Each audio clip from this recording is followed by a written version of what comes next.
गलियारे से आ रही बड़ी खबर से आपको रूबरू करा दे। खबर रायपुर से, चैतन्य बघेल को कोर्ट लेकर पहुंची है ईडी की टीम। कांग्रेस विधायकों के साथ कोर्ट पहुंचे भूपेश बघेल भी। ईडी ने भूपेश बघेल के बेटे चैतन्य को गिरफ्तार किया है। कोर्ट में पेशी हुई है। भूपेश बघेल के घर पर छापेमारी के बाद चैतन्य बघेल की गिरफ्तारी हुई है और इसके बाद से सियासी पारा हाई है।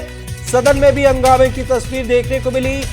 सड़क पर भी कांग्रेस पार्टी के नेता और कार्यकर्ता विरोध प्रदर्शन कर रहे हैं। भूपेश बघेल भी सदन से ही कुछ विधायकों के साथ निकले।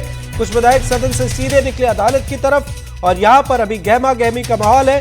हालांकि कोर्ट में पेशी तो इंतजार करना होगा कि अदालत में क्या कुछ होता है। कोर्ट में जो कुछ भी होगा उसकी जानकारी से आपको रूबरू कराएंगे। फिलहाल ये बड़ी खबर है कि चैतन्य बघेल को ईडी ने कोर्ट में पेश किया है। सहयोगी जुल्फिकार अली हमारे साथ लाइव जुड़ गए हैं। जुल्फे, बताएं इस वक्त क्या कुछ है हलचल?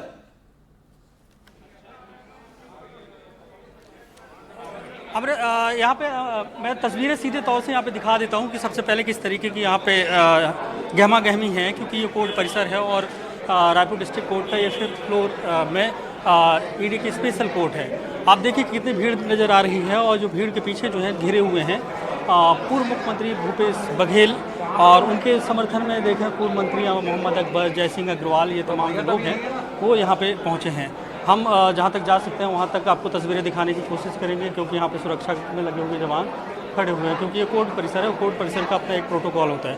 उस प्रोटोकॉल के तहत अंदर जाना परमिटेड नहीं होता है। फिर भी हम कोशिश करें कि अंदर की तस्वीरें दिखाने की, क्योंकि कोर्ट रूम में अभी सुनवाई शुरू नहीं हुई है। सुनवाई जो है, क्योंकि अभी ये लंच टाइम चल रहा है, लंच टाइम 3 बजे ख़त्म होगा, क्योंकि पूर्व मुख्यमंत्री भूपेश बघेल के बेटे चैतन्य बघेल को गिरफ्तार करके यहाँ पर लाया गया और उसके बाद कांग्रेसी पूर्व मुख्यमंत्री भूपेश बघेल सभी लोग यहाँ पे कोर्ट का जो रूम है उसके बाहर हैं। आप देख रहे हैं कि यहाँ पे न्यायालय कक्ष नज़र आ रहा है और न्यायालय कक्ष के बाहर भीड़ है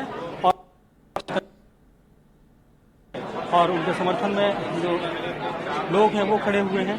तस्वीरों में आप देख रहे हैं कि सुरक्षा में लगे हुए जवान नज़र आ रहे हैं और हालांकि अभी हम भूपेश बघेल को नहीं देख पा रहे हैं, लेकिन भूपेश बघेल भी इस भीड़ के अंदर हैं और अंदर जाने की अनुमति, क्योंकि कोर्ट है वहाँ पे ट्रायल शुरू होगी, क्योंकि जो विशेष न्यायाधीश डमरूधर चौहान की कोर्ट में उन्हें पेश किया जा रहा है। ठीक है जुल्फे, 3 बजे तक लंच टाइम है। 3 बजे के बाद, लंच टाइम के बाद जब फिर से यहाँ पर सुनवाई शुरू होगी, क्या कुछ होना है खास?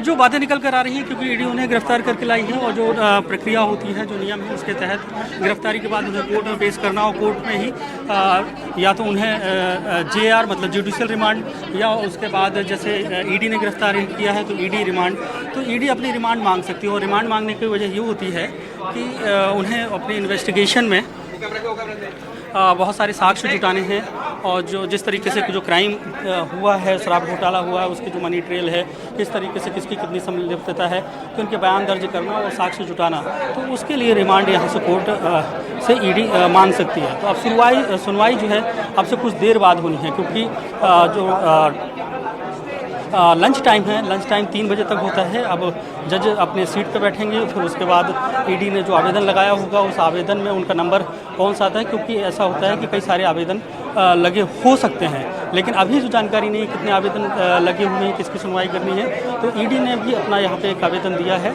और उस के बाद उस पर बातचीत होगी। वो अपनी दलीलें रखेंगे कि उन्हें अगर रिमांड चाहिए है तो क्या क्या साक्ष्य उन्हें जुटाने हैं। तो हम निश्चित तौर पर ये एक बड़ा मसला होगा कि क्या कुछ चीजें हैं। जुल्फी, शुरू से ही आपने इस पूरे मामले पर नजर बनाई है, क्या कुछ चीजें हुई हैं सियासी गलियारे में, उससे लेकर हर एक अपडेट से आपने दर्शकों को रूबरू कराया। एक बड़ी चीज हम आपसे समझना चाहेंगे इस मामले को लेकर, क्योंकि ये मामला नया नहीं है। भूपेश बघेल की बात करें, चैतन्य बघेल की बात करें और ईडी की बात करें, इन तीनों की तरफ से अब तक क्या कुछ चीजें, अब तक की अगर हम बात करें इससे पहले तक की, जो सामने आई है और यहां पर क्या लगता है कि ईडी के सामने कितनी चुनौती है? क्योंकि कई दफा भूपेश बघेल के भी कई बयान सामने आए, उन्होंने कई बार घेरने की कोशिश की है। ईडी की क्या चुनौती है, ये तो मतलब मुझे नहीं लगता कि ईडी के लिए बहुत बड़ी चुनौती है। चुनौती किसके लिए है? जो इसमें फंसता है। तो यहाँ पे पूर्व मुख्यमंत्री भूपेश बघेल और उनके बेटे अगर फंसते नजर आ रहे हैं, जो इन्वेस्टिगेशन चल रही है, उस इन्वेस्टिगेशन के आधार पर अगर बात की जाए, क्योंकि छत्तीसगढ़ में जो शराब घोटाला हुआ, शराब घोटाला किस तरीके का शराब घोटाला था कि छत्तीसगढ़ में नकली होलोग्राम के जरिए जो सरकारी दुकानें हों, उन दुकानों में अवैध तरीके की जो शराब है वो वहाँ पे बेची जाती थी, कई जगह पे महंगी बेची जाती थी। तो इसका एक बड़ा सिंडिकेट बना था। उस सिंडिकेट में अगर देखा जाए तो जो पूर्व मेयर रहे हैं एजाज ढेबर, उनके भाई अनवर ढेबर और ऐसे कई अधिकारी भी इसमें शामिल थे। जो सिंडिकेट था उसमें पॉलिटिकल सिंडिकेट था। इस मामले में अगर देखें तो कवासी लखमा जो पूर्व आबकारी मंत्री हैं वो जेल में थे। तो एक लंबा जो करप्शन का ट्रेल था वो एक लंबा ट्रेल था। उसमें कई सारे लोगों के नाम हैं और उनमें से जो प्रमुख भूमिका वाले हैं वो लगातार जो है उसके रडार में हैं। और अब सबसे बड़ा नाम अगर देखा जाए तो चेतन बघेल का, इसलिए भी क्योंकि उनके पिता जो है भूपेश बघेल मुख्यमंत्री रहे हैं और उनके कार्यकाल में ये घोटाला हुआ है। और इस घोटाले के अगर देखें तो ईडी ने सबसे पहले बताया था कि 2161 करोड़ का एक कथित शराब घोटाला है, लेकिन जब EOW-ACB ने जब कार्रवाई की तो इस घोटाले को 3200 करोड़ रुपये तक का बताया गया। तो ये एक लंबा जो है करप्शन का है और उसी करप्शन में इनकी क्या भूमिका है, इनको कितने पैसे मिले और किस तरीके से मिलते थे, तमाम बातें हैं वो इन्वेस्टिगेशन का विषय है। क्योंकि अभी गिरफ्तारी हुई है, कई सारे साक्ष्य ईडी को जुटाने हैं और इसके पहले कई सारे जो किसी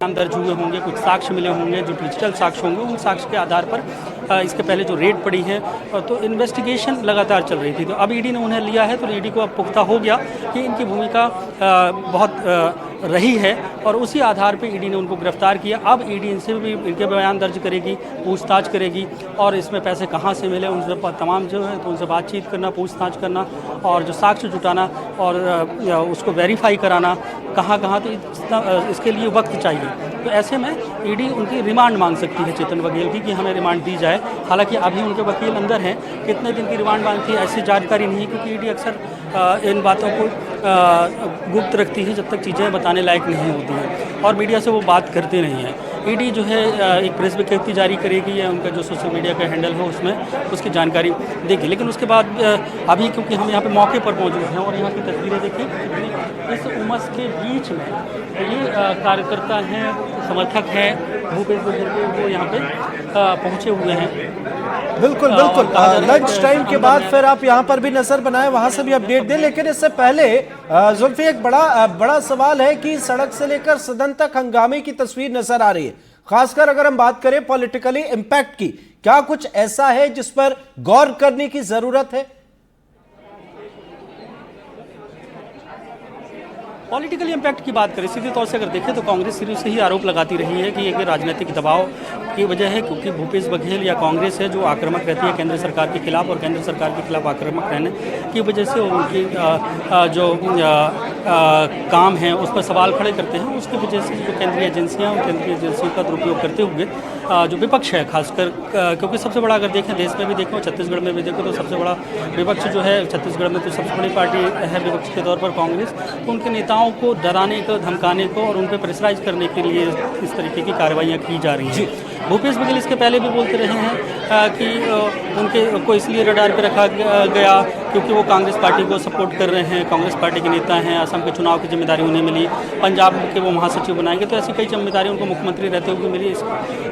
तो वो बोलते रहे कि उनको इसलिए फंसाया जा रहा है और इन तमाम जो करप्शन की बातें हैं, जो घोटाले हुए, जो ईडी को ने एक्सपोज किया, तो उसमें कहीं ना कहीं उनकी भूमिका, क्योंकि मुखिया हैं तो स्वाभाविक सी बात है कि जो बातें आती हैं कि उनकी भी संरक्षण हो सकता है। तो ईडी इसी बात की जांच कर रही थी और इसी बात को लेकर ईडी ने जो जांच की, अब चेतन बघेल की गिरफ्तारी की है। जी बिल्कुल, एक अहम सवाल, 2019 के बाद का ये मामला, चैतन्य बघेल की भूमिका क्या बताई जा रही है इसमें?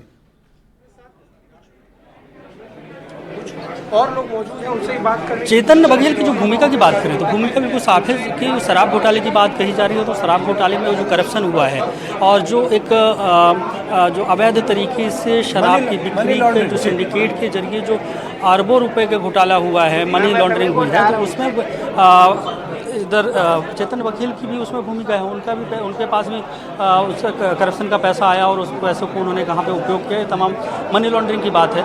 तो ईडी इसी बात की जांच कर रही है और इसी के साक्ष्य वो इकट्ठे कर रही थी। तो जब पहले कार्रवाइयाँ हुई और घर के आवास पर रेड पड़ी, तभी कहा जा रहा था कि चेतन वकील की उसमें भूमिका हो सकती है। यही वजह है कि चेतन वकील की भूमिका को लेकर ही लगातार जाँच चल रही है। अब ईडी ने उनको गिरफ्तार किया है, चेतन वकील को कोर्ट पर लेकर आई है और कोर्ट पे आपसे कुछ देर बाद सुनवाई होगी। जी बिल्कुल, आप नजर बनाए रखें, आप नजर बनाए रखें, आपके पास आते हैं, आप नजर बनाए रखें क्या कुछ होता है। लंच टाइम खत्म हो गया है और इसके बाद अब यहां से अपडेट जो भी होगा वो हम दर्शकों को बताएंगे। हमारे साथ हमारे सहयोगी जुल्फिकार अली लगातार जुड़े हुए हैं। फिलहाल आपको थोड़ी देर के लिए राहत दे रहे हैं, आप वहां पर नजर बनाए रखें। जुल्फे, आगे बढ़ते हैं। चैतन्य बघेल की गिरफ्तारी को लेकर सियासी पारा भी चढ़ने लगा है। गिरफ्तारी पर जहां एक और कांग्रेस विधायकों ने सदन में जमकर हंगामा किया, तो बीजेपी नेता गिरफ्तारी को सही ठहरा रहे। बीजेपी विधायक रिकेश सेन ने कहा कि उनकी सरकार में शराब घोटाला हुआ, सबूत के आधार पर ही कार्रवाई हुई है। सुनिए। पूर्व मुख्यमंत्री भूपेश बघेल के बेटे चेतन बघेल को ईडी ने गिरफ्तार कर लिया है। छत्तीसगढ़ की सियासत गर्म हो चुकी है और सदन के अंदर भी कांग्रेसियों ने हंगामा किया और सदन की कार्रवाई को उन्होंने बहिर्गमन कर दिया। हमारे साथ सत्ता पक्ष के विधायक रिकेश सेन जी हैं। रिकेश जी, भूपेश बघेल के घर पे रेड पड़ी और इसको लेकर सियासत शुरू हो गई और कांग्रेस जो है आरोप लगा रही है कि ये द्वेषपूर्ण कार्रवाई है। द्वेषपूर्ण कैसे हो सकता है? पिछली बार सरकार के मुखिया आप थे, माननीय मुख्यमंत्री थे आप, आपके अधिकारी जो है जेल पे है या तो बेल पे है, आपके नेता जो है कवासी लखमा शराब घोटाला के मामले पे अंदर है, आपके जो अभिन्न मित्र है पप्पू बंसल वो आपके अंदर है और कहीं ना कहीं ईडी को इनपुट मिला होगा इसलिए आपके यहाँ आई है। अगर इनपुट नहीं मिला होता, अगर हमको राजनीतिक द्वेष करना था तो चरणदास महंत जी के यहाँ ईडी क्यों नहीं गई? आपके उमेश पटेल जी के यहाँ ईडी क्यों नहीं गई? दीपक बैज के यहाँ ईडी क्यों नहीं गई? कहीं ना कहीं भूपेश बघेल जी की संलिप्तता है और गवाहों के आधार पे मुझे ऐसा लगता है सूत्रों के अनुसार से कि ईडी जो है उसका सबूत ढूंढने गई थी और अगर ये सही है तो ईडी को इनको सहयोग करना चाहिए। चेतन बघेल का आज बर्थडे है और चरणदास महंत ने कहा कि उनके बेटे को बर्थडे के दिन गिरफ्तार कर लिया, तो क्या ये इत्तेफाक है? निश्चित रूप से इत्तेफाक है। कभी भी कोई भी घटनाक्रम होता है तो किसी का जन्मदिन या विवाह देख के नहीं आता है। अच्छा, क्या लगता है कि इनके बीच में जो कांग्रेस के बीच में गुटबाजी ज़्यादा है? और आपने एक बात और कही कि कांग्रेसी जो है खुश हैं इस कार्रवाई से। बिल्कुल खुश हैं, कार्यकर्ता खुश है। अभी विधायक एक दूसरे को बधाई दे रहे थे, बोले अच्छे लपेटे हो भाई, बड़ा अच्छा लगता है जब उनके यहाँ ईडी का छापा पड़ता है। कांग्रेस के विधायक कह रहे हैं। और मैं आपको ये भी बताना चाहता हूँ कि भूपेश बघेल जी के यहाँ छापा पड़ने से इनके कांग्रेस में भी 4 गुट है। सड़क पे दीपक बैज जी है, सदन में चरणदास, उमेश पटेल और भूपेश बघेल का गुट है। तो ये बिखरा हुआ कांग्रेस है और ये सिर्फ राहुल गांधी से सिंपैथी पाना चाहते हैं, इसलिए ऐसा काम करते हैं। रिकेश सेन का कहना है कि राहुल गांधी की सिंपैथी चाहते हैं और इसलिए इस तरीके के वो बयान भूपेश बघेल देते हैं। लेकिन अगर सीधे तौर से देखा जाए तो रिकेश सेन का ये कहना है कि उनकी सरकार थी और उस दौरान शराब घोटाले में कहीं ना कहीं उनकी संलिप्तता है, उनके बेटे की संलिप्तता है और ईडी को जो इनपुट मिले उन्हीं इसी आधार पर ये रेड की गई है और उसी आधार पर ये गिरफ्तारी चेतन बघेल की गई है। रायपुर से कैमरा पर्सन प्रवीण साहू के साथ जुल्फिकार अली, एनडीटीवी।